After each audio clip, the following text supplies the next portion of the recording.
रात का तीसरा पहर बीत रहा था। लोनावला के उस एकांत घर के बाहर बारिश अभी गिरा रही थी। लैंटर्न की मध्यम पीली रोशनी में बैरागी कुर्सी पर गहरी नींद में था। उसका चौड़ा सीना भारी सांसों के साथ ऊपर नीचे हो रहा था। कमरे में दूसरे छोर पर आराध्या फर्श पर बैठी थी। उसकी आंखें लाल थी लेकिन नींद कोसों दूर थी।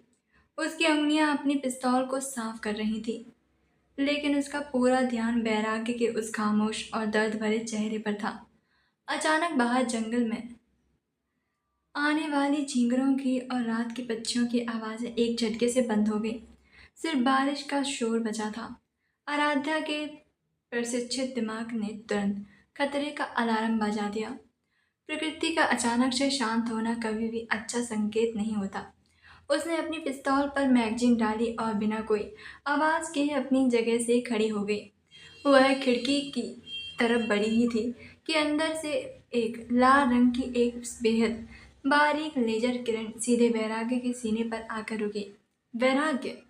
आराध्या की दबी हुई चीख निकली और उसने पूरी ताकत से बैरागी की कुर्सी पर लात मारकर पीछे धकेल दिया।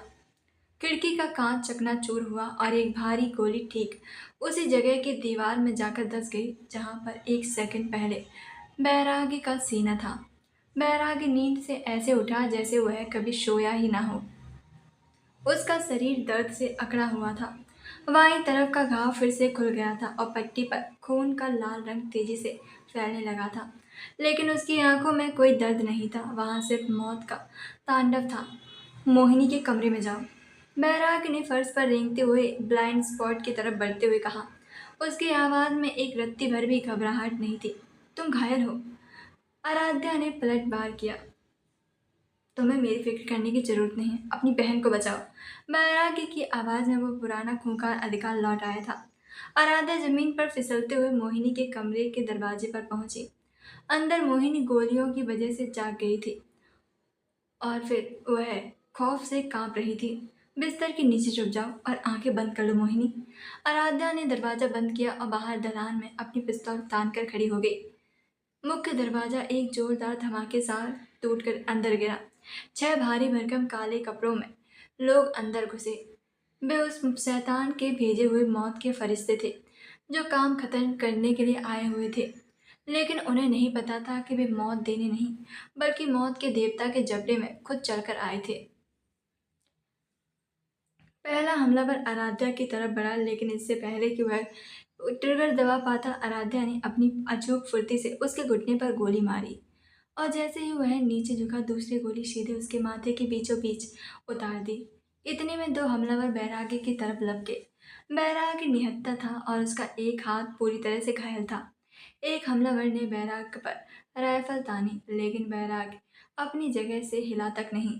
जैसे ही हमलावर पास आया, बैराग ने अपने स्वस्थ दाएं हाथ से उसकी राइफल की नली पकड़ी और उसे झटके से अपनी तरफ खींचा। उसी झटके के साथ बैरागी का भारी बूट हमलावर के घुटने की हड्डी को चकनाचूर कर चुका था। हमलावर के मुंह से चीख निकल पाती उससे पहले ही बैरागी ने उसी राइफल का पिछला हिस्सा उसके जबड़े पर इतनी बेरहमी से मारा कि उसके दांत हवा में उड़ गए और वह वहीं पर ढेर हो गया।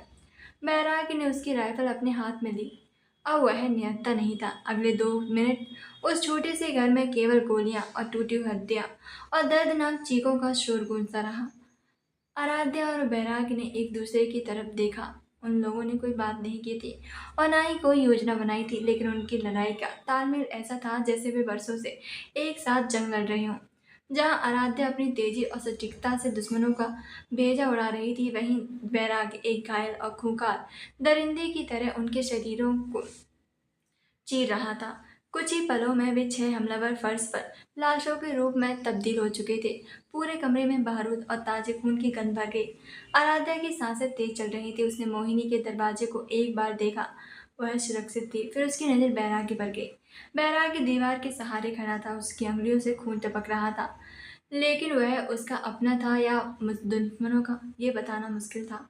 वह भारी सांसें ले रहा था, लेकिन उसकी आंखों का सन्नाटा अभी भी वैसा का वैसा ही था। तभी जमीन पर पड़े एक हमलावर के जैकेट के अंदर से बीप बीप की आवाजें आने लगी। आराध्या ने सतर्क होकर अपनी पिस्तौल तानी। बम है क्या? बैराग ने राइफल नीचे रखी और अपने बूट के उस लाश को लात मार कर पलट दिया। हमलावर की जैकेट के अंदरूनी जेब में एक भारी इनक्रिप्टेड कम्युनिकेशन डिवाइस रखा हुआ था, जिसकी लाल बत्ती अभी भी जल रही थी। कोई इस पार से संपर्क कर रहा था। बैराग ने झुककर उस उपकरण को निकाला और वहां खून से सना हुआ था। आराध्या पास आकर खड़ी हो गई। दोनों समझ चुके थे कि लाइन के उस पार कौन था। बैराग ने एक पल के लिए आराध्या की आंखों में देखा और फिर कॉल स्पीकर को बटन दबा दिया। उसने उपकरण को कान पर नहीं लगाया, बल्कि उसे स्पीकर मोड पर रख दिया। कमरे के उस जानलेवा सन्नाटे में एक यांत्रिक और ठंडी आवाज गूंज उठी। बैराग्य प्रताप सिंह, मुझे उम्मीद थी कि तुम्हें मेरे कुत्ते मार नहीं पाएंगे, लेकिन कम से कम तुम्हें थका जरूर देंगे। वह वही मास्टरमाइंड की आवाज़ थी, वही आवाज़ जिसने एजेंसी के मुख्य कार्यालय में गूंज की तबाही की मचाई थी। बैरागी के चेहरे पर कोई भाव नहीं आया। उसने अपनी खून से सनी उंगलियों को अपनी जेब में एक सिगरेट निकाली और उसे सुगला लिया। उसका वह शांत अंदाज दुनिया के किसी भी तूफान से ज्यादा खौफनाक था। कुत्ते पालने का शौक है तो उन्हें भौंकना भी सिखा देते। बैरागी की आवाज़ उस पार बैठे इंसान की रीढ़ को हड्डी में शिरहन दौड़ाने के लिए काफ़ी थी। वे बिना किए आवाज़ किए मेरे पैरों में दम तोड़ गए। उस पार एक ठंडी हंसी गूंजी। तुम्हारा घमंड तुम्हारे उस जले हुए परिवार की तरह ही है बैराग्य। राख हो जाएगा लेकिन मिटेगा नहीं। मैंने तुम्हें और तुम्हारी उस बागी शाती आराध्या को ढूंढ निकाला है। यह सिर्फ पहली लहर थी, अब तुम जहां भी जगोगे मौत तुम्हारा साया बनकर चुप पीछा करेगी। आराध्या की आंखों में आग सुलग उठी। वह उपकरण के बिल्कुल पास झुकी। छुपने की आदत तुम्हारी है, हमारी नहीं। आराध्या ने अपने दांत पीसते हुए जहर बुझी आवाज में कहा। हम चुप नहीं रहे हैं, हम तुम्हारा रास्ता साफ कर रहे हैं। जिस दिन तुम हमारे सामने आओगे मैं तुम्हारे शरीर का एक एक अंग अपने इस पिस्तौल से उड़ाऊंगी। बहादुर, बहुत बहादुर। वह आवाज़ फिर से हंसी। लेकिन तुम दोनों अब एक बंद गली में हो। तुम्हें क्या लगता है कि आर्यन के बाद मेरा कोई और मोहरा नहीं है? आराध्या, तुम्हारे सबसे करीबी लोगों में से कोई एक मेरा सबसे वफादार कुत्ता है। शायद वो इंसान जिस पर तुम सबसे ज्यादा भरोसा करती हो। आराध्या का दिल एक पल के लिए रुक सा गया। सबसे करीबी और वैराग्य। आवाज ने अपना रुख मोड़ा। तुमने मेरे आदमियों को मारा है, अब मैं उस चीज को मारूंगा जो तुम्हें इस दुनिया की सबसे अजीज है। अपनी नई कमजोरी की हिफाजत करना, क्योंकि मेरा अगला निशाना वही है। कॉल कट गई। उपकरण से सिर्फ एक लंबी बीप की आवाज आने लगी। कमरे में फिर से सन्नाटा छा गया। आराध्या का दिमाग तेजी से दौड़ रहा था। तुम्हारा सबसे करीबी लोगों में से कोई एक, क्या वो देव है या समर या फिर कोई और जो उसकी मदद करने का नाटक कर रहा था? बैरागी का सिगरेट का धुआं हवा में छोड़ा और उस उपकरण को अपनी भारी बूट के नीचे कुचलकर चकनाचूर कर दिया। वह हमारे दिमाग के साथ खेल रहा है, बैरागी ने बहुत ठंडे लहजे में कहा। वह चाहता है कि हम अपनों पर ही शक करें और अलग हो जाएं। शायद वह सच बोल रहा है। आराध्या ने बैरागी की आंखों में देखते हुए कहा। एजेंसी में मेरे कई लोग थे, आर्यन भी उनमें से एक था। मुझे अब किसी पर भरोसा नहीं है। बैराग एक कदम आगे बढ़ा। उसने उसके और आराध्या के बीच बस एक मात्र की दूरी थी। उसका घायल शरीर भी उसके रुतबे का काम कर रहा था। तो फिर किसी पर भरोसा मत करो, बैराग ने अपनी गहरी खुरदुरी आवाज में कहा। सिर्फ अपने उसूलों पर और अपनी इस बंदूक पर भरोसा रखो। हम यहाँ से निकल रहे हैं, ये जगह अब सुरक्षित नहीं है। लेकिन हम कहाँ जाएंगे? आराध्या ने पूछा। बैराग ने अपनी सिगरेट को फर्श पर गिराया और उसे अपनी बूट से मसल दिया। उसकी आंखों में अब एक ऐसी रणनीति चमक रही थी जो पूरे शहर को पलटने वाली थी। छिपने का समय खत्म हो चुका है आराध्या, बैराग ने कहा। अब हम उस शैतान के सबसे बड़े गढ़ सीधे घुसेंगे। वह हमें ढूंढ रहा है ना, हम खुद उसके दरवाजे पर मौत बनकर गिरेंगे। उसने बेहद नॉर्मल टोन में कहा, जैसे अभी अभी उसके पास से कोई गोली ही ना गुजरी हो। उसने अपनी राइफल उठाई और दरवाजे की तरफ कदम बढ़ाया, लेकिन तभी उसके पैर हल्के से लड़खड़ाए। उसने जल्दी से दीवार का सहारा लिया। उसके बाएं हिस्से से खून अब बहुत तेजी से बह रहा था। काले कोट के अंदर उसकी शर्ट पूरी तरीके से लाल हो चुकी थी और खून की बूंदें फर्श पर टपक रही थी। आराध्या ने ये देखा और उसके दिमाग में नसें तन गई। वो इंसान जो कुछ सेकंड पहले दुश्मनों की हत्या तोड़ रहा था, वो अंदर से बुरी तरह से टूट चुका था। रुक जाओ वहीं। आराध्या की आवाज़ में कोई रिक्वेस्ट नहीं थी, बल्कि एक सीधा ऑर्डर था। बैरागी ने उसकी तरफ बिना मोड़े कहा। हमारे पास टाइम नहीं है आराध्या।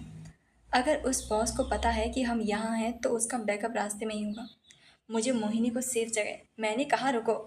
आराध्या लगभग चिल्लाते हुए उसके पास पहुंची। उसने बैरागी के कंधे को पकड़ा और पूरी ताकत से उसे पीछे की तरफ धकेलते हुए कुर्सी पर बैठा दिया। बैरागी, जो एक झटके में किसी की भी जान ले सकता था, आराध्या के धक्के से चुपचाप कुर्सी पर गिर पड़ा। उसने हल्की सी हैरानी से आराध्या की तरफ देखा। दिमाग खराब हो गया है तुम्हारा? आराध्या ने गुस्से से फुसफुसाते हुए कहा। सुपर हीरो बनने का बहुत शौक चढ़ा है। आधा खून बह चुका है तुम्हारा और तुम्हें लग रहा है कि तुम अभी इसी हालत में जाकर उस बॉस से लड़ लोगे। आराध्या, मेरी चोट इतनी सीरियस नहीं है, मुझे कुछ नहीं हुआ है। बैरागी ने उठने की कोशिश की। Shut up. आराध्या ने अपनी उंगली सीधे उसके चेहरे के सामने तान दी। जस्ट शट अप बैरागी। अगर तुमने अपनी जगह से 1 इंच भी हिलने की कोशिश की तो उस बॉस से पहले मैं तुम्हें यहीं पर गोली से मार दूंगी, समझ में आया? वैरागी ने उसकी आंखों में देखा। उन आंखों में गुस्सा था, लेकिन उस गुस्से के पीछे एक ऐसा डर, टेंशन थी जिसे आराध्या छुपाने की पूरी कोशिश कर रही थी।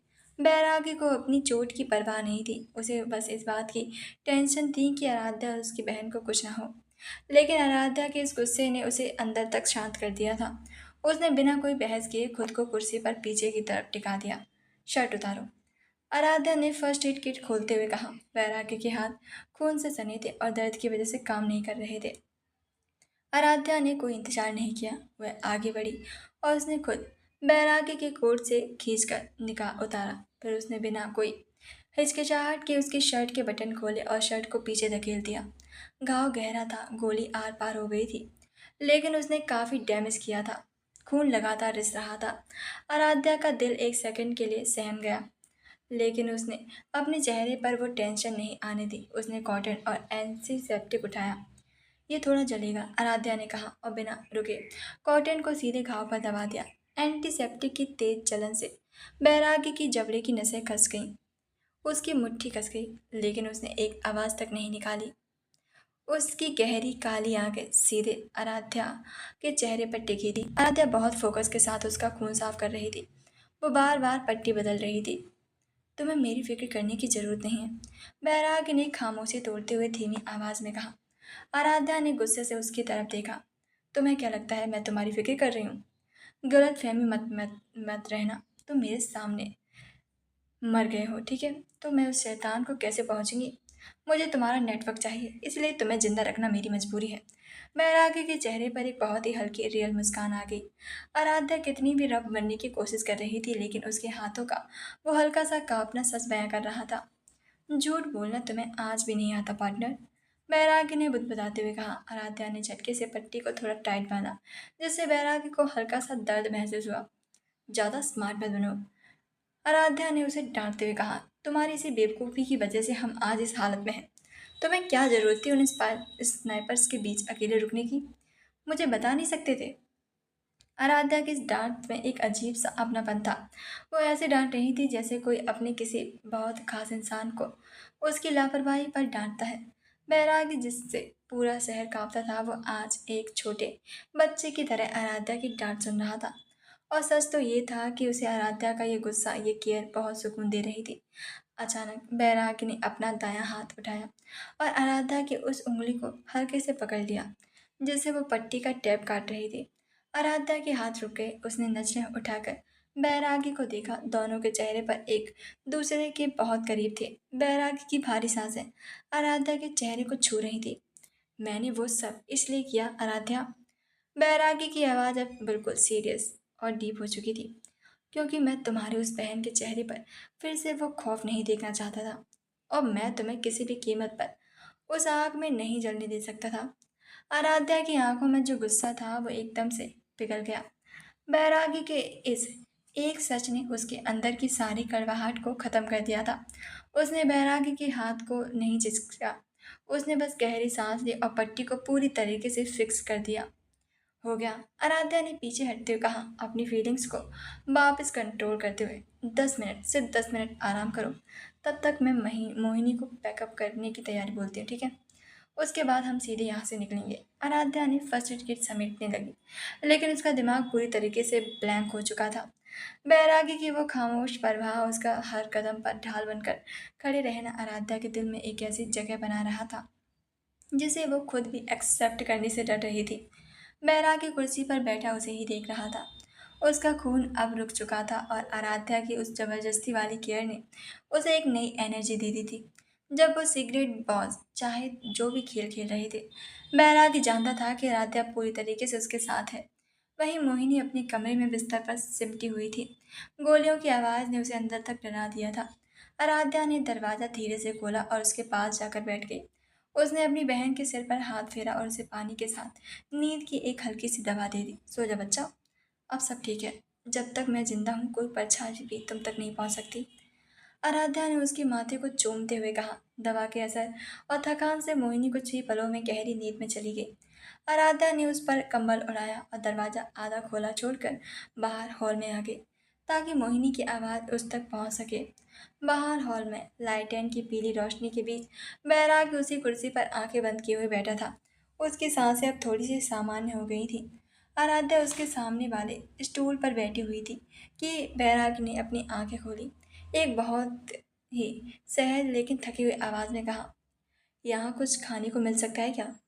ऐसा लग रहा है जैसे कई दिनों से पेट में कुछ गया ही नहीं है। उसकी ये बात सुनकर आराध्या एकदम से झिझक गई। ये बात सुनकर आराध्या उसके दिमाग में अचानक एक बात कौंधी। 3 दिन, वो पूरे 3 दिन से गोलियां खा रहा था। एजेंसी दुश्मनों की नज़रों से छुपता हुआ फिर रहा था और फिर इसका इतना खून बह चुका था। उसने सच में कुछ भी नहीं खाया होगा और वो बेवकूफ़ इंसान 3 दिन से भूखा प्यासा रहकर गोली खाते हुए सिर्फ उसकी हिफाजत के लिए कॉटेज के बाहर खड़ा था। आराध्या के सीने में एक अजीब सी टीस उठी। वह कुछ नहीं बोली और चुपचाप उठकर छोटी सी रसोई की तरफ चली गई। रसोई में ज़्यादा कुछ था नहीं, बस एक डिब्बे में थोड़े चावल और दाल रखे हुए थे। आराध्या ने गैस जलाई और जल्दी से एक सादी लेकिन गर्म खिचड़ी पकने के लिए चढ़ा दी। खिचड़ी के बाहर अभी भी तेज बारिश हो रही थी, लेकिन रसोई के अंदर पकती हुई खिचड़ी की सौंधी सी महक उस खौफनाक रात में एक अजीब सी गर्माहट ला रही थी। 15 मिनट बाद आराध्या एक गहरी प्लेट में गर्म खिचड़ी लेकर आई। प्लेट में उठती भाप और खाने की महक से ही बैराग ने आंखें खोल दी। भूख उसके चेहरे पर साफ दिखाई दे रही थी। आराध्या ने कुर्सी के पास आकर प्लेट उसके पास रख दी। बैरागी ने अपने सही हाथ से प्लेट हो लेने के लिए हाथ आगे बढ़ाया, लेकिन कमजोरी और बाएं की तरफ ताजा पट्टी के खिंचाव की वजह से उसका हाथ हल्का सा कांप गया। आराध्या ने तुरंत प्लेट पीछे खींच ली। मैं खिला देती हूँ, मैं कोई बच्चा नहीं हूँ। मेरा दायां हाथ बिल्कुल ठीक है, मैं खुद खा सकता हूँ।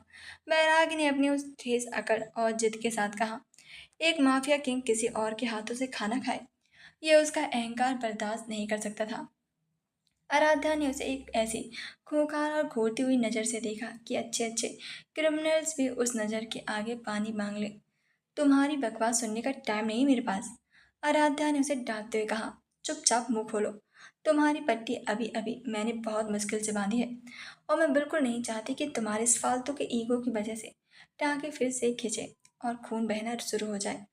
बैराग ने आराध्या की वो घूरती हुई नज़र देखी। उस नफरत भरी दुनिया में उसे कोई हुक्म देने की जरूरत नहीं कर सकता था, लेकिन आराध्या का ये गुस्सा किसी हुक्म से ज़्यादा एक हक की तरह लग रहा था। बैराग ने बिना एक और कहे चुपचाप कुर्सी पर अपना सिर पीछे की तरफ टिका दिया और हार मान ली। आराध्या ने एक छोटी सी कुर्सी पास खींची और उसके बिल्कुल सामने बैठ गई। उसने चम्मच पर थोड़ी सी गर्म खिचड़ी ली और उसे हल्का सा फूंका ताकि बैरागी का मुंह न जलाए और फिर धीरे से बैराग के होंठों के पास ले गई। बैरागी ने बिना आंखें मिलाए अपना पहला निवाला खाया। जैसे ही वो सादा घर का बना गर्म खाना उसके गले के नीचे उतरा, बैरागी की वो खौफनाक शर्द और गहरी आंखें अपने आप बंद हो गईं। सालों हो गए थे, शायद 3 साल पहले, जब उसकी हवेली जली थी और उसका पूरा परिवार राख हो गया था। उसके बाद से उसने कभी किसी के हाथ का बना इतना सुकून देने वाला खाना नहीं खाया था। बड़े बड़े होटल, ठंडी शराब या सफ़र के बीच मिला कोई भी रूखा सूखा निवाला, बस यही उसकी खुराक थी। आज इस एक निवाले ने उसके अंदर के उस खूंखार शैतान को पीछे धकेल दिया था और एक थके हुए टूटे हुए इंसान को बाहर ला दिया था। बैरागी के चेहरे पर हल्का सा और पीछे टिका दिया। उसके चेहरे की वो हमसे हमेशा तनी रहने वाली नसें एकदम शांत पड़ गई थी। आराध्या चुपचाप उसे खिला रही थी, लेकिन उसकी नजरें बैरागी के चेहरे से हट नहीं रही थी। बैरागी को आंखें बंद किए हुए इतने सुकून से चबाते हुए देखकर आराध्या के अंदर का जासूस गायब हो गया था। उसे अचानक एहसास हुआ कि इस इंसान ने खुद को यहाँ तक लाने के लिए, अपनी ताकत बनाने के लिए क्या क्या नहीं खोया होगा। कितनी गोलियां खाई थी, कितनी रातें वो बिना सोए मौत के साए में रहा था। कोई नहीं पूछता था। पूरी दुनिया को, एजेंसी को और खुद आराध्या को भी हमेशा सिर्फ एक बेरहम माफिया बैराग प्रताप सिंह ही दिखाई दिया था। किसी ने आज तक उस इंसान से नहीं पूछा था कि तुम कितना भागे हो खुद का जिंदा रखने के लिए। आराध्या ने एक और चम्मच फूंका और उसके मुंह तक ले आई। बैरागी ने आंखें खोली। इस बार उसकी आंखों में वो पुराना खौफ और डार्कनेस नहीं थी, एक बेहद ही अजीब, अनकही सी कृतज्ञता थी। ये बहुत अच्छा है, बैरागी ने बहुत ही धीमी और भारी आवाज में कहा। चुपचाप खाओ, तारीफ करने की जरूरत नहीं है। आराध्या ने अपना चेहरा दूसरी तरफ मोड़ लिया ताकि बैरागी उसकी आंखों की वो नमी न देख सके, जो अचानक आ गई थी। बारिश का शोर, लाइटें की रोशनी और उन दोनों के बीच की वो खामोशी। आज उस वीरान कॉटेज में कोई खून नहीं रहा बहा था। बस दो बहुत ही अकेले और टूटे हुए इंसानों ने एक दूसरे को दर्द को बिना कुछ कहे एक दूसरे की आंखों में पढ़ लिया था। खिड़की में आती सूरज की हल्की किरणों ने आराध्या के पलकों को छुआ। बाहर बारिश अब रुक चुकी थी और जंगल में एक अजीब सी खामोशी फैली थी। आराध्या की आंखें अचानक खुली। उसकी गर्दन बुरी तरह से अकड़ गई थी। कल रात बैरागी को खाना खिलाने के बाद वह उसे देखते देखते कब वहीं जमीन पर दीवार से टेक लगाकर सो गई, उसे खुद भी पता नहीं चला। उसने अपनी आंखें मली और सामने देखा, कुर्सी खाली थी। वहां सिर्फ बैरागी का खून से सना वो काला ओवरकोट पड़ा था। आराध्या की बची कुची नींद एक झटके से उड़ गई। उसके दिमाग में खतरे की घंटी बजी। बैरागी, उसने आवाज दी, लेकिन कमरे में कोई हलचल नहीं हुई। उसका दिल जोर से धड़कने लगा। क्या रात में एजेंसी के लोग आ गए थे, या उस अदृश्य बॉस के कातलों ने उसे? नहीं, ऐसा नहीं हो सकता। यहाँ कोई लड़ाई के निशान नहीं थे। आराध्या ने झटके से अपनी पिस्तौल उठाई और सबसे पहले मोहिनी का कमरा चेक किया। वह अभी भी अपनी जगह पर महफूज थी और गहरी नींद में थी। आराध्या ने एक गहरी सांस ली और पिस्तौल ताने हुए हॉल से बाहर बरामदे की तरफ बढ़ी। कॉटेज का मुख्य दरवाजा आधा खुला हुआ था। उसने दरवाजा पूरा खोला और बाहर का नजारा देखकर उसके कदम वहीं पर रुक गए। बैराग बरामदे की लकड़ी की सीढ़ियों पर बैठा था। उसकी पीठ आराध्या की तरफ थी। उसने अपने बैग से निकालकर एक साफ करने वाले रंग की टी शर्ट पहन रखी थी, लेकिन उसके बाएं कंधे के पास अभी भी खून का हल्का सा निशान झलक रहा था। वह बिल्कुल शांत बैठा था और उसके हाथ में दो पुराने कप थे, जिसमें से चाय की गर्म भाप उठ रही थी। आराध्या की सांस में सांस आई। जो डर कुछ सेकंड पहले उसके गले तक आ गया था, वो अब एक सेकंड में गुस्से में बदल गया। उसने पिस्तौल वापस से अपनी बेल्ट में लगाई और भारी कदमों से चलते हुए बैरागी के पीछे आकर खड़ी हो गई। दिमाग खराब हो गया तुम्हारा? आराध्या ने बिना किसी लाग लपेट के गुस्से से कहा। अगर तुम्हें मरने का इतना ही शौक है तो मुझे बता देते, मैं खुद गोली मार देती। इस हालत में उठकर यहाँ बाहर आकर बैठने की क्या जरूरत थी? बैराग ने मुड़कर नहीं देखा। उसके चेहरे पर एक बहुत ही हल्की, सुकून भरी मुस्कान आ गई थी। आराध्या गुस्से में और उसकी डांट बैराग को किसी भी महरम से ज़्यादा सुकून दे रही थी। उसने बस अपने पास रखा दूसरा गर्म कप उठाया और बिना देखे पीछे आराध्या की तरफ बढ़ा दिया। रसोई में थोड़ी सी चाय पत्ती रखी थी। बैराग ने अपनी उस भारी लेकिन बेहद शांत आवाज में कहा। रात भर तुम रसोई नहीं थी, सोचा उठोगी तो शायद तुम्हें थोड़ी इसकी जरूरत पड़ेगी। आराध्या की इस छोटी सी लेकिन बहुत ही गहरी परवाह के आगे एकदम से आराध्या पिघल सी गई थी। वो इंसान जिसके नाम से शहर के सबसे बड़े क्रिमिनल्स भी कांपते थे, वो एक घायल शेर की तरह बैठकर उसके लिए चाय बना रहा था। आराध्या ने बिना कुछ कहे कप हाथ में ले लिया और चुपचाप बैरागी के बगल में उसी सीढ़ी पर बैठ गई। दोनों के बीच कोई दूरी नहीं थी। आराध्या ने चाय का एक घूंट लिया। चाय में कोई खास स्वाद नहीं था, लेकिन उस ठंडी सुबह में वो चाय दुनिया की सबसे सच्ची लग रही थी। दर्द कैसा है? आराध्या ने सामने जंगल की तरफ देखते हुए बहुत ही धीमी आवाज में पूछा। अब ठीक है, बैराग ने जवाब दिया। उसकी नजरें अभी भी सामने ही थीं। तुम्हारे हाथ का बना खाना और तुम्हारी उस डांट ने काफी असर किया है। आराध्या ने कोई जवाब नहीं दिया, बस अपनी चाय का कप दोनों हाथों से कसकर पकड़ लिया। उसके बीच की ये खामोशी अब भारी या फिर अजीब नहीं थी, इस खामोशी में एक ऐसा भरोसा पनप चुका था जो किसी भी हथियार से ज़्यादा मजबूत था। कुछ ही मिनटों तक दोनों बस उस सुबह की शांति को महसूस करते रहे, लेकिन वो दोनों जानते थे कि ये शांति किसी बहुत बड़े तूफान से पहले की है। आराध्या ने अपनी चाय खत्म की और कप साइड में रख दिया। उसका वो एजेंट वाला दिमाग अब वापस काम पर लग गया था। अब आगे क्या प्लान है? आराध्या ने बैरागी की तरफ देखते हुए पूछा। वो बॉस हमें यहाँ ढूंढ नहीं पाया, इसका मतलब वो शहर में हमारी तलाश तेज कर देगा। हम कब तक भागेंगे? बैरागी की आंखों में वो सुकून अचानक गायब हो गया और उसकी जगह उस खूंखार माफिया ने ले ली। हम भाग नहीं रहे हैं आराध्या, हम बस सही वक्त का इंतजार कर रहे हैं। बैरागी ने अपना कप नीचे रखा। उस बॉस की ताकत उसकी कातिल नहीं नहीं है, उसकी ताकत उसका वो पैसा है जिससे वो इन कातिलों को खरीदता है, और वो सारा पैसा, सारा ब्लैक फंड शहर के बीचों बीच मौजूद है, द वॉल्ट में रखा है। आराध्या की आंखें हल्की सी सिकुड़ी। The vault? लेकिन वो तो शहर की सबसे हाई सोसाइटी सिक्योरिटी जगह है ना। वहाँ का सिस्टम एजेंसी से भी ज़्यादा तगड़ा है, और इसीलिए वो बॉस इतना बेफिक्र है। बैराग की आवाज़ में एक जानलेवा इरादा था। अगर हम उस बॉल्ट को तोड़ दें और उसका सारा पैसा, उसका पूरा साम्राज्य एक ही रात में राख कर दें, तो वो शैतान खुद तड़पता हुआ अपने बिल से बाहर आ जाएगा। आराध्या ने इस प्लान के बारे में सोचा। ये सुसाइड मिशन से कम नहीं था, लेकिन अगर वो बॉस को बाहर निकालना चाहते थे तो उन्हें उसकी सबसे कमजोर नस पर वार करना ही होगा। ठीक है, आराध्या ने गहरी सांस ली। लेकिन मोहिनी को हम अपने साथ इस खतरे में नहीं ले जा सकते। उसे हम कहाँ रखेंगे? देव का एक पुराना सेफ हाउस है जो एजेंसी के रिकॉर्ड में नहीं है, बैराग ने पूरी प्लानिंग के साथ कहा। उस रात जब देव ने हम पर बंदूक तानी थी तो उसकी आंखों में आर्यन के लिए कोई वफादारी नहीं थी। तो वो बस सिस्टम में फंसा हुआ था। हम मोहिनी को वहां छोड़ देंगे, देव उसकी हिफाजत करेगा। आराध्या ने बैरागी को देखा। वो हर एक चीज, हर एक खतरे का हिसाब पहले ही लगा चुका था। तो फिर डिसाइड हुआ। आराध्या ने अपनी जगह से खड़ी हो गई।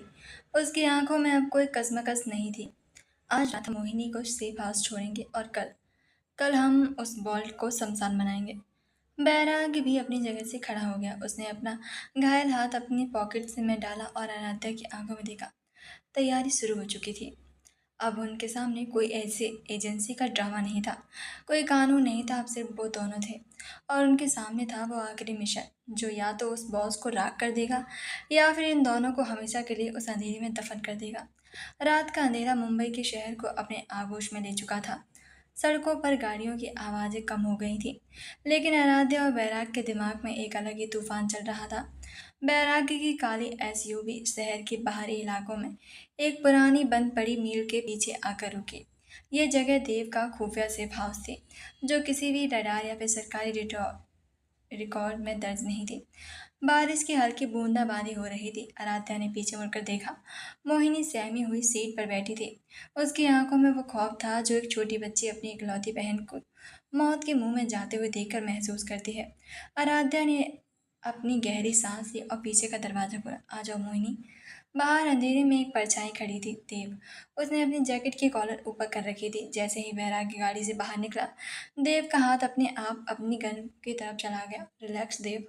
आराध्या आगे आई और बैरागी के सामने ढाल बनकर खड़ी हो गई। हम यहाँ लड़ने नहीं आए हैं। देव ने बैराग को एक गहरी नफरत भरी नज़र से देखा, लेकिन फिर उसने अपना हाथ नीचे कर लिया। तुम पागल हो गई हो एरा?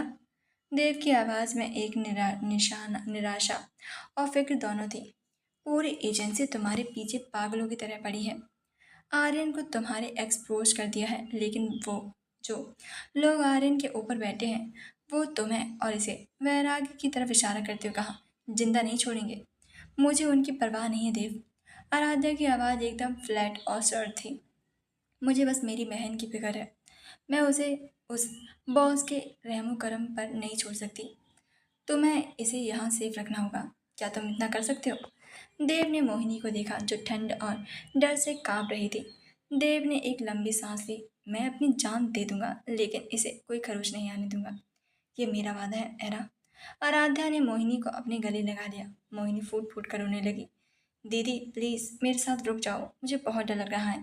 मोहिनी ने आराध्या की जैकेट को कसकर पकड़ लिया। आराध्या का दिल जैसे किसी ने मुट्ठी में भींच दिया हो। उसकी आंखों में नमी आ गई, लेकिन उसने अपने आंसू बाहर नहीं आने दिए। उसने मोहिनी का चेहरा अपने हाथों में पकड़ा और उसकी आंखों में देखा। तुम एक सोल्जर की बहन हो मोहिनी, आराध्या ने मजबूती से कहा, और सोल्जर्स कभी डरते नहीं हैं। मैं वादा करती हूँ जब ये सब खत्म हो जाएगा मैं तुम्हारे पास वापस आऊँगी, और तब मैं हमें किसी से भागने की कोई जरूरत नहीं पड़ेगी। बस कुछ घंटों की बात है। मोहिनी ने सुबकते हुए सिर हिलाया। देव उसे अंदर ले जाने लगा। वैराग वहीं गाड़ी से टेक कर लगाकर खड़ा हुआ था। उसका चेहरा शांत था, लेकिन उसकी गहरी जेट ब्लैक आंखें उस विदाई को देख रही थी। वो जानता था कि आराध्या अंदर से टूट रही है, लेकिन वो ये भी जानता था कि वो लड़की दुनिया की सबसे मजबूत इंसान है। जैसे ही देव और मोहिनी अंदर गए, आराध्या ने अपनी आंखें बंद की और एक ठंडी सांस हवा में छोड़ी। वो सेफ रहेगी। वैराग्य की भारी और रफ आवाज सन्नाटे को तोड़ा। मेरा नेटवर्क भी इस सेफ हाउस को ट्रैक नहीं कर सकता। देव एक अच्छा इंसान है। आराध्या ने मुड़कर वैराग्य को देखा। मुझे पता है। उसने अपनी बेल्ट पर लगी पिस्तौल को चेक किया। चलो बहुत ड्रामा हो गया, अब उस बॉल्ट को शमशान बनाने का टाइम आ गया है। The bolt. रात के 2 बजे साउथ बॉम्बे की एक बेहद पॉश और चमकदार कॉर्पोरेट बिल्डिंग। बाहर से एक आम मल्टीनेशनल कंपनी का हेडक्वार्टर लगता था, लेकिन असली खेल जमीन से 100 फीट नीचे चल रहा था। द वॉल्ट अदृश्य बॉस का पूरा साम्राज्य, अरबों का काला पैसा, ड्रग्स और हथियारों के सौदों का सारा रिकॉर्ड इसी वॉल्ट के सर्वर्स में कैद था। यहाँ की सिक्योरिटी किसी भी बैंक या सरकारी खजाने से 10 गुना ज़्यादा टाइट थी। बिल्डिंग के पिछले हिस्से की सर्विसिंग लेन में एक वैन आकर रुकी। वैन का दरवाज़ा खुला और बैराग बाहर निकला। उसने एक हैवी टैक्टिकल गियर पहना हुआ था। कंधे की वो चोट अभी भी ताज़ा थी, लेकिन उसके चेहरे का देखकर ऐसा लग रहा था जैसे उसे दर्द नाम की चीज़ महसूस ही नहीं होती। उसके हाथों में 2 आर्मर्ड ऑटोमेटिक असॉल्ट राइफल्स थीं और पीठ पर एक भारी डबल बैग या जिसमें C4X किलो मिक्स भरे थे, जिसके ठीक पीछे आराध्या थी। उसने बिल्कुल काले रंग का स्नेक सूट पहना हुआ था। उसके जांघों पर खंजर और बेल्ट में साइलेंसर लगी हुई गन्स थीं। लेवल 1 लेजर ग्रिड और बायोमेट्रिक लॉक।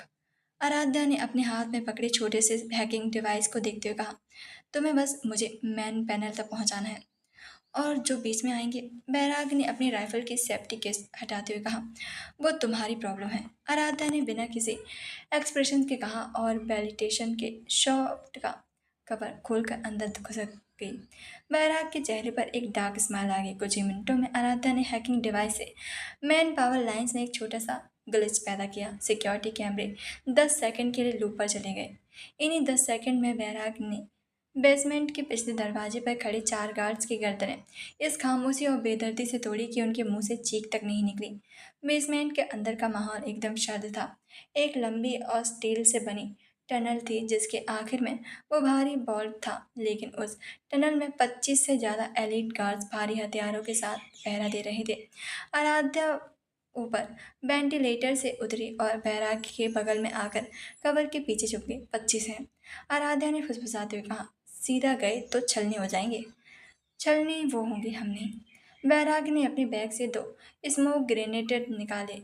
मैं आगे जा रहा हूँ, तुम कवर फायर देना। बैराग तुम्हारी चोट। आराध्या ने उसका हाथ पकड़ लिया। बैराग ने उसकी तरफ देखा। ये चोट मेरा कुछ नहीं बिगाड़ सकती जब तक तुम मेरे पीछे खड़ी हो। उसने ग्रेनेड की पिन निकाली और उन्हें टनल के बीचों बीच फेंक दिया। धुएं का एक भयंकर घना गुबार उठ गया। गार्ड्स में हड़कंप मच गया। Fire fire. अंधाधुंध गोलियां चलने लगी, लेकिन बैराग उस धुएं के बीच एक खूंखार शिकारी की तरह घुसा। वो कोई फिल्म का हीरो नहीं था जो बिना गोली खाए सबको मार दे। एक गोली उसके कंधे को छूते हुए निकली, लेकिन उसके दर्द को एक ताकत में बदल दिया। धुएं के अंदर से चीखें आने लगी। बैराग ने अपनी पोजीशन ली और वो धुएं के बीच से दिखने वाले उस साये के सिर पर अचूक निशाना लगा रही थी, जो बैरागी की तरफ गन तान रहा था। आराध्या की साइलेंसर लगी गन मौत का गाना गा रही थी। बैरागी ने अपनी राइफल का पूरा मैगजीन एक झटके से खाली कर दिया। जब राइफल खाली हुई तो उसने उसे फेंक दिया और अपने दोनों नंगे हाथों से दुश्मनों को चीरना शुरू कर दिया। एक गार्ड ने उसे पीछे से पकड़ने की कोशिश की। बैराग ने अपनी कोहनी इतनी जोर से उसके जबड़े पर मारी कि हड्डी टूटने की आवाज़ पूरे टनल में गूंज गई। 15 मिनट सिर्फ 15 मिनट में वो टनल एक शमशान बन चुकी थी। धुआं जब छटा तो जमीन पर 25 लाशें थीं। खून फर्श पर बह रहा था। बैराग वॉल्ट के भारी 10 फीट ऊंचे स्टील के दरवाजे के सामने खड़ा था। उसकी सांसें भारी थी। आराध्या दौड़ कर उसके पास आई। तुम ठीक हो? दरवाजा खोलो। बैराग ने सिर्फ इतना कहा। आराध्या ने अपना डिवाइस वॉल्ट के वायोमेट्रिक पैनल से कनेक्ट किया। उसकी उंगलियां कीबोर्ड पर बिजली की तरह चल रही थी। ये सिस्टम बहुत कॉम्प्लेक्स है। मुझे 2 मिनट चाहिए। हमारे पास 2 मिनट नहीं है आराध्या। बैराग ने ऊपर देखा। उन्हें पता चल गया है कि हम यहाँ हैं। बिल्डिंग के अलार्म बजने लगे हैं। लाल रंग की फ्लैशिंग लाइट पूरे टनल को डरावना बना रही थी। भारी बूट्स की आवाजें ऊपर की तरफ मंजिल की तरफ नीचे आ रही थी। कम से कम 50 लोग और आ रहे थे। आराध्या का माथा पसीने से भीग गया। Come on come on. उसने इंटर का बटन दबाया। एक भारी मैकेनिकल आवाज गूंजी और वो 10 फीट मोटा वॉल्ट का दरवाजा धीरे धीरे खुलने लगा। अंदर का नजारा किसी को भी अंधा कर सकता था। अरबों के रुपए कैश, सोने की ईंटें, सबसे बीच में वो सर्वर रखे थे जहां उस बॉस का सारा कच्चा चिट्टा था। बैग मुझे दो। आराध्या ने बैराग के कंधे से C4 का वो बैग लिया और पागलों की तरह सर्वर्स और क्रैश के पहाड़ों पर बम सेट करने लगी। बैराग दरवाजे पर मुड़कर खड़ा हो गया। उसने अपनी दूसरी राइफल से लोड की। जल्दी करो आराध्या, वो आ गए हैं। बैराग ने चिल्लाकर कहा। उसने सामने टनल से आते हुए बैराग गार्ड्स की फौज पर अंधाधुंध फायरिंग शुरू कर दी। इस बार दुश्मन बहुत ज्यादा थे। गोलियों की बौछार इतनी तेज थी कि वॉल्ट का स्टील का दरवाजा भी कटने लगा था। बैराग एक पिलर के पीछे छुपकर लड़ रहा था, लेकिन वह उन्हें अंदर घुसने को रोक रहा था। आराध्या ने सारे C4 सेट किए और टाइमर चालू हो गया। सिर्फ 90 सेकेंड। बैराग टाइमर सेट है, हमें निकलना होगा। आराध्या चिल्लाई। तभी वॉल्ट के अंदर की बड़ी स्क्रीन अचानक चालू हो गई। उस स्क्रीन पर वो खौफनाक लाल रंग का स्माइली फेस बनकर आ गया था। वह अदृश्य बॉस। मुझे लगा था तुम दोनों कुछ नया करोगे, उस मशीनी आवाज ने पूरे वॉल्ट में गूंजते हुए कहा। लेकिन तुम उसी जाल में फंस गए जो मैंने तुम्हारे लिए बिछाया था। वो पैसा नकली है और वो सर्वर खाली है। असली साम्राज्य मेरे दिमाग में है और वो तुम दोनों। आज इस वॉल्ट के साथ हमेशा के लिए जमीन के 100 फीट नीचे दफन हो जाओगे। वॉल्ट के दरवाजे अचानक खुद ब खुद बंद होने लगे। आराध्या की आंखें फटी की फटी रह गई। ये एक ट्रैप था। बैराग अंदर आओ। आराध्या चिल्लाई, लेकिन दरवाजा बहुत तेजी से बंद हो रहा था। बैराग शहर की तरफ था, बाहर की तरफ था। अंदर अगर वो अंदर आ जाता तो वो दोनों तरफ हमेशा की तरफ वॉल्ट में कैद हो जाते और C4 उन्हें राख कर देता। बैराग ने आराध्या की आंखों में देखा। उसकी आंखों में कोई खौफ नहीं था। अगर हम दोनों यहाँ फंसे तो खौफ नहीं, मोहिनी को कौन बचाएगा? हाँ, बैराग ने बहुत ही शांत आवाज में कहा। उसने अपनी राइफल वहीं फेंकी और उस भारी स्टील के दरवाजे के बीच में अपना घायल शरीर फंसा दिया। मशीन की इस पूरी ताकत उस दरवाजे को बंद करने की कोशिश कर रही थी, लेकिन बैराग अपने नंगे हाथों से अपनी हर एक नस, हर एक हड्डी की ताकत लगाकर उस दरवाजे को बंद होने से रोक रहा था। उसके घाव से खून का फव्वारा फूट उठा। उसके चेहरे की नसें फटने को हो गई थी। बाहर निकलो आराध्या। बैराग की किसी घायल शेर की तरह दहाड़ा। आराध्या का पूरा शरीर सुन्न पड़ गया था। वो इंसान अपनी जान दांव पर लगा रहा था ताकि वो बाहर निकल सके। नहीं, मैं तुम्हें छोड़ के नहीं जाऊंगी। आराध्या ने चिल्लाते हुए दरवाजे की तरफ दौड़ी। मैंने कहा ना, निकलो। बैरागी की आंखों में वो आग थी जो अब किसी को भी रुकने वाली नहीं थी। टाइमर पर सिर्फ 20 सेकंड बचे थे। आराध्या जानती थी कि अगर वो अभी नहीं निकली तो दोनों मारे जाएंगे और उस बॉस की जीत हो जाएगी। उसने अपने दिल के पत्थर किया और बैराग की बाजुओं के नीचे से फिसल कर टनल में आ गई। जैसे ही आराध्या बाहर आई, बैरागी की ताकत जवाब देगी। वो दरवाजा एक भयानक आवाज के साथ बंद हो गया। बैराग्य आराध्या की वो दर्दनाक चीख पूरी बिल्डिंग में गूंज गई। उसने दरवाजे को पीटना शुरू किया, लेकिन वो 10 फीट मोटा स्टील का दरवाजा था। अंदर बैराग अकेला था। टाइमर के बाद 5, 4, 3, 2, 1 एक ऐसा भयानक धमाका हुआ जिसने पूरी बिल्डिंग की नींव हिला दी। जमीन फटने लगी। वॉल के अंदर रखा फोर से फट चुका था। आग की भयंकर लपटें दरवाजे के किनारे से बाहर आने लगी। आराध्या धमाके के झटके से 10 फीट दूर जाकर गिरी। उसका सिर उस दीवार से टकराया और उसकी आंखों के आगे अंधेरा छाने लगा। उसके कानों में सिर्फ बजती हुई सीटियों की आवाज़ थी। उसने धुएं और आग के बीच उस बंद वॉल्ट को देखा। वो इंसान जो हमेशा मौत को चकमा देता था, वो आज उसके लिए उस आग के अंदर ही अंदर बंद रह गया था। गार्ड्स भाग चुके थे। क्योंकि बिल्डिंग ढह रही थी। आराध्या के शरीर में हिलने की भी ताकत नहीं थी। उसने अपनी आंखें बंद कर ली। एक आंसू उसकी आंख से निकलकर उसके गाल के खून के साथ मिल गया। तुमने वादा किया था, तुम अपनी चीजों को मरने नहीं देते। आराध्या ने बुदबुदाते हुए हार मान ली। तभी आग की लपटों से धुएं के बीच से एक बहुत ही भारी चीज के गिरने की आवाज आई। आराध्या ने मुश्किल से अपनी आंखें खोली। वॉल्ट के दरवाजे का एक हिस्सा जो धमाके से कमजोर हो गया था वो टूट कर बाहर गिरा था और उस धुएं के बवार के बीच से एक इंसान खड़ा हो गया था। काले कपड़े पूरी तरीके से जल चुके थे, शरीर खून और राख से सना हुआ था, लेकिन उसकी वो खौफनाक जेट ब्लैक आंखें आज भी उसी तरह चमक रही थीं। बैराग प्रताप सिंह वो आग से ऐसे बाहर निकला जैसे वो खुद मौत का देवता हो। वो लड़खड़ाते हुए भारी सांस लेते हुए आराध्या के पास आया। उसने अपने राख से सने भारी हाथों को आराध्या को जमीन से उठाया और अपने सीने से लगा लिया। मैंने कहा था ना, बैराग ने आराध्या के कान के पास भांपते हुए फुसफुसाया। मैं अपनी चीज़ों को छोड़कर कहीं नहीं जाता। आराध्या ने अपने दोनों हाथ बैरागी की पीठ पर कस दिए। वो पागलों की तरह रोने लगी। उसका एजेंट वाला मुखौटा, उसकी शक्ति, उसका गुस्सा, आज सब कुछ इस इंसान के सीने से लगकर पिघल गया था।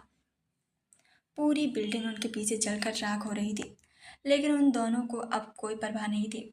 आग की लपटों के बीच बैराग आराध्या के सीने से लगा था, लेकिन उसका शरीर अब भारी होने वाला था। एंड्रोलाइन का असर खत्म हो रहा था और खून की बहुत ज्यादा कमी से उसकी आंखें बंद हो रही थी। वैराग्य, वैराग्य।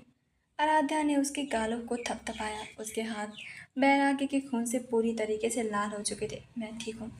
बैराग्य ने मुंह से बस एक दर्दनाक फुसफुसाहट निकली और उसका सोया शरीर पूरी तरह से आराध्या के बाजुओं में झूल गया। वो बेहोश हो चुका था। आराध्या की सांसें गले में अटक गई। जिंदगी में पहली बार उसे वो भयानक खौफ महसूस हुआ जो उसने अपनी हवेली चलते वक्त भी महसूस नहीं किया था। जब तक सब कुछ एक झटके से खत्म हो गया था, लेकिन यहाँ वो इंसान को अपनी आंखों के सामने तिल तिल कर मरते हुए देख सकती थी। नहीं नहीं नहीं नहीं, तुम ऐसे नहीं जा सकते। आराध्या ने अपनी पूरी ताकत लगाकर बैराग को भारी भरकम शरीर को अपने कंधों में उठाया और मुंडली का मलबा और कांच चारों तरफ गिर रहा था। आराध्या से घसीटते हुए सर्विस लैन में खड़ी अपनी ब्लैक एसयूवी तक लाई। उसने बैराग को पिछली सीट पर लेटाया और पागलों की तरह भागकर ड्राइविंग सीट पर बैठ गई। कार के स्टार्ट होते ही उसने एक्सीलरेटर को पूरी ताकत से दबा दिया। कार एक भयानक चीख के साथ मुंबई की उन सुनसान सड़कों पर उड़ गई। एक हाथ स्टीयरिंग व्हील पर था और दूसरे हाथ में आराध्या ने अपना इनक्रिप्टेड फोन निकाला और विक्रम को कॉल किया। विक्रम। आराध्या लगभग चीख रही थी। उसकी आवाज़ में वो एजेंट वाली शांति और कंट्रोल गायब था। वहाँ सिर्फ एक डरी हुई लकड़ी की चीख थी जिसे अपना सब कुछ छीनने का डर था। आराध्या, क्या हुआ? बॉस कहाँ है? लाइन के उस पार से विक्रम की आवाज़ में टेंशन आ गई थी। वो बहुत बुरी तरीके से घायल है। बोल्ट में धमाका हुआ था। उनका बहुत खून बह चुका है। वो बेहोश है। मुझे तुरंत एक सर्जन चाहिए, कोई ऐसा जो बिना किसी फालतू सवाल के सर्जरी कर सके। हमारी पुरानी टेक्सटाइल मिल के बेसमेंट में डॉक्टर अभ्यास का सेटअप है। वो हमारा ही आदमी है। मैं उन्हें वहीं बुला रहा हूँ। तुम बॉस को लेकर। विक्रम ने तुरंत जवाब दिया। अगर उसे कुछ हुआ विक्रम, तो मैं इस शहर में किसी को जिंदा नहीं छोड़ूंगी। आराध्या ने फोन डैशबोर्ड पर फेंक दिया। उसने रिव्यू मिरर में देखा। बैराग का चेहरा कागज की तरह सफेद पड़ गया था। उसकी सांसें उखड़ रही थी और सीट खून से भीग चुकी थी। आंखें खुली रखना बैराग के। आराध्या की आंखों से आंसू बहने लगे, लेकिन उसने कार की स्पीड 150 के पार कर दी थी। सिग्नल्स तोड़ते हुए, सड़कों को चीरते हुए वो पागलों की तरह गाड़ी चला रही थी। तुमने अभी कहा था कि तुम मुझे छोड़कर नहीं जाओगे। तुम्हें मेरी कसम है, तुम हार नहीं मान सकते। पुरानी textile mill, underground cleaning. 15 minute बाद एसयूवी मिल के पिछले दरवाजे पर आकर एक जोरदार ब्रेक के साथ रुके। विक्रम और उसके गार्ड स्ट्रेचर लेकर तैयार खड़े थे। जैसे ही उन्होंने बैरागी को बाहर निकाला, डॉक्टर अभ्यास, अंडरवर्ल्ड का सबसे भरोसेमंद सर्जन, भी अपनी मेडिकल टीम के साथ आ चुके थे। कंडीशन बहुत क्रिटिकल है। पल्स तेजी से नीचे गिर रहे हैं। सीधा ओटी में लेकर आओ। डॉक्टर ने बैराग की पल्स चेक करते हुए चिल्लाकर कहा। गार्ड्स बैराग को स्ट्रेचर पर लेकर अंदर दौड़े। बैराग भी उनके पीछे पीछे ऑपरेशन थिएटर तक गई, लेकिन विक्रम ने उसे दरवाजे पर ही रोक लिया। आराध्या, तुम्हें बाहर रुकना होगा। डॉक्टर अपना काम कर रहे हैं, विक्रम ने उसे पीछे धकेलते हुए कहा। आराध्या ने झटके से विक्रम का कॉलर पकड़ लिया। उसकी आंखें लाल थी और बाल बिखरे थे। उसके पूरे काले स्नीक सूट पर बैराग का खून लगा हुआ था। वो बचेगा या वो बचेगा ना विक्रम? उसे बचा लो प्लीज। आराध्या की आवाज बुरी तरीके से टूट गई थी। जो लड़की पलक झपकाए बिना लोगों के सिर उड़ा देती थी, वह आज विक्रम के सामने फूट फूट कर रो रही थी। विक्रम ने धीरे से उसके हाथ अपने कॉलर से हटाए। बॉस इतनी आसानी से नहीं मरते आराध्या। वो मौत से लड़ना चाहते हैं। तुम बैठ जाओ। एक ऑपरेशन थिएटर के दरवाजे बंद हो गए। ऊपर लाल बत्ती जल रही थी। आराध्या बाहर जमीन पर ही बैठ गई। उसके हाथ अभी भी कांप रहे थे। उसने अपने हाथों में लगे उस गाढ़े लाल खून को देखा। यह खून उस इंसान का था जिसने हर कदम पर उसकी और उसकी बहन की ढाल बनकर अपनी जान दांव पर लगाई थी। जैसे जैसे वक्त बीत रहा था, आराध्या का वो डर, वो आंसू अब एक बेहद खौफनाक और ठंडे गुस्से में बदल रहे थे। असली साम्राज्य मेरे दिमाग में है। तुम दोनों आज दफन हो जाओगे। उस अदृश्य बॉस की वो मशीनी आवाज़ आराध्या के कानों में किसी जहर की तरह गूंज रही थी। उसने आराध्या को भटकाने के लिए इस डमी बोल्ट का इस्तेमाल किया था और बैराग्य को मौत के मुंह में धकेल दिया था। आराध्या ने अपने खून से सने हाथों से अपनी आंखों के आंसू पोंछे। वो जमीन पर खड़ी हुई। अब उसके चेहरे पर कोई डर या फिर बेबसी नहीं थी। वहां सिर्फ एक खामोश और कातिलाना नफरत थी, जो आज किसी भी ज्वालामुखी से ज़्यादा खतरनाक थी। तुमने बहुत बड़ी गलती कर दी है। आराध्या ने अंधेरे गोलियों गलियारों को घूरते हुए अपने दांत पीसते हुए फुसफुसाया। तुमने बैराग पर हाथ डालकर मेरे अंदर की आखिरी इंसानियत को भी मार दिया है। लगभग 2.5 घंटे बाद ओटी की लाल बत्ती बुझी। डॉक्टर अब्यास पसीने से तरबतर होकर बाहर आए। आराध्या झटके से उनके पास पहुंची। डॉक्टर, हमने उनकी बॉडी से सारा मेटल निकाल दिया है। डैमेज टिश्यूज को रिपेयर कर रहे हैं। खून बहुत बह गया था, इसलिए ब्लड चढ़ा रहे हैं। डॉक्टर ने अपना मास्क नीचे करते हुए कहा, वो खतरे से बाहर है। उनकी बॉडी बहुत स्ट्रांग है, लेकिन उन्हें होश में आने में कुछ घंटे लगेंगे। लेकिन अभी मैं यही बोलूँगा कि उन्हें अभी किसी भी खतरे के करीब जाना, मौत के करीब ले जाना होगा। आराध्या ने एक लंबी कांपती हुई सांस छोड़ी। उसके पैरों में जैसे कई टनों का वजन हट गया था। वो धीरे से ओटी के अंदर आ गई। कमरे में मशीनों की बीप बीप की आवाज़ आ रही थी। बैरागी का बेड पर लेटा हुआ था। उसके सीने और कंधे पर पट्टियां बंधी थी और कई ड्रिप्स लगी हुई थी। उसका वो खूंखार चेहरा अब बहुत शांत और कमजोर लग रहा था। ऑक्सीजन मास्क के अंदर से उसकी सांसें चल रही थी। आराध्या उसके पास आई और बिना कुछ कहे एक स्टूल खींचकर उसके बिल्कुल पास बैठ गई। उसने अपना हाथ उठाया और बैराग के ठंडे रफ हाथ को अपने दोनों हथेलियों के बीच कसकर पकड़ लिया। उसे अब कोई झिझक नहीं थी। कोई ये सोचना था कि ये फीलिंग से दूर भाग रही है या उसे कुछ भी साबित करना था। वो बस उस इंसान को महसूस करना चाहती थी। तुमने अपना प्रॉमिस पूरा किया बैराग। आराध्या ने बैराग के हाथ को अपने माथे से लगाते हुए एक बेहद शर्त और खतरनाक आवाज में कहा, अब मेरी बारी है। जब तक तुम आंखें खोलोगी मैं उस बॉस की दुनिया में आग लगा चुकी होंगी। अब कोई प्लानिंग नहीं, कोई छुपना नहीं, अब सिर्फ तबाही होगी। आराध्या ने बैराग का हाथ धीरे से बेड पर रखा। वो मुड़ी और बाहर खड़ी विक्रम की टीम की तरफ गई। मुझे हथियार चाहिए। आराध्या ने विक्रम की आंखों में देखते हुए आदेश दिया। अब कहानी में आगे क्या होगा ये जानने के लिए आप आगे की कहानी का वेट करें, जो कि कल आएगा। Thank you so much.